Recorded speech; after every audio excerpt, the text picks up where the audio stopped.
ialah kelompok yang mempunyai jumlah anggota relatif besar dan biasanya terbentuk dari beberapa kelompok kecil yang masing-masing kelompok menangani kiprah tertentu. Kebutuhan sosial yang nilai umum sebagai kebutuhan dasar harus selalu ada dalam setiap masyarakat, yaitu ekonomi, politik, pendidikan, dan keagamaan, kesenian, dan sebagainya. Contoh dari kelompok besar ini adalah perusahaan, organisasi, pemerintah, dan partai politik, dan lainnya. Perusahaan termasuk kelompok sosial besar karena mempunyai anggota yang relatif besar dan terbentuk dari beberapa kelompok-kelompok kecil yang masing-masing kelompok menangani kiprah tertentu. Tapi ini bukan iklan Shopee ya. Shopee ada di mana-mana. Ada di sini, di sini, di sini, di sini, di sini, di sini, di sini. Tentunya di sini juga. Ini. Ide-ide Shopee berasal dari balik meja kerja, ruang-ruang meeting, pantry, meja biliar, meja pingpong, bahkan toilet. Canggih kan? Oh, si Abby nggak muat. Banyak hal yang bisa kamu lakukan di Shopee.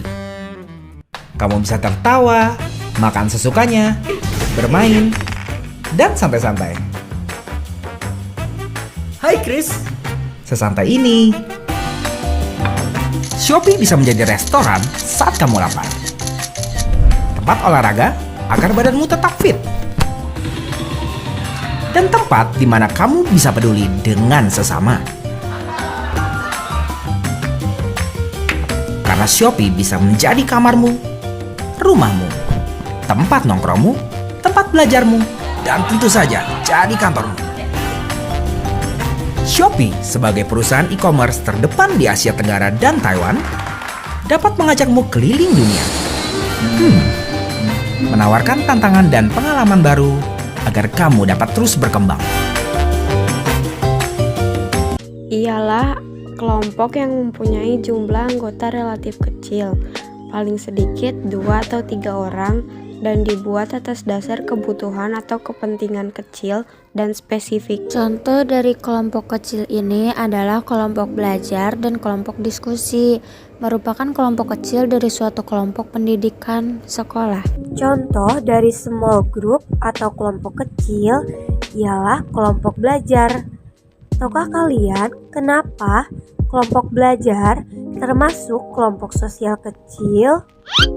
Karena mempunyai anggota yang relatif kecil, paling sedikit 2 atau 3 orang, dan dibuat atas dasar kebutuhan atau kepentingan kecil dan spesifik. Kelompok sosial itu ada 5. Yang pertama mempunyai kepentingan bersama. Yang kedua merupakan kesatuan yang nyata dan dapat dibedakan antara kelompok satu dengan kelompok yang lainnya. Adanya interaksi dan komunikasi di antara para anggotanya. Memiliki struktur sosial yang masing-masing anggota mempunyai status dan peran tertentu. Karena selisih. Karena kalau nggak dapet nggak bisa dihitung. Tapi ini dari mana? Yang 2N. Iya. 2 kali N, 2N. 2 dikali 2. Iya. 2N. Iya. Terus satu dikali 2. Jadi tinggal ini 2N dikebawahin 3 tambah 2 1.